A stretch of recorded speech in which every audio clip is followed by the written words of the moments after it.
tanya natin. Importante kasi pag boto, dapat totoo. Tama. Dapat totoo. Campaign season, okay yun yun eh. Nung magkita na, kita ko sa social media na nanalo, tapos yung mga kamag-anak, magandang pinapakita ng sa kanila, tapos iboboto ko sa itong tao na to, tapos tatangin ko nila, tapos pagpapayaan mo siya ng area nila.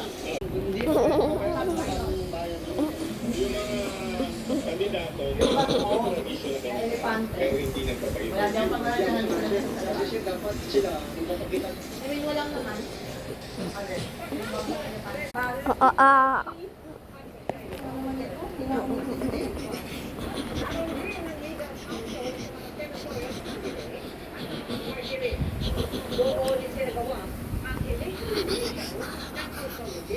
Walang nakatalang boto sa TPS na buksan ito.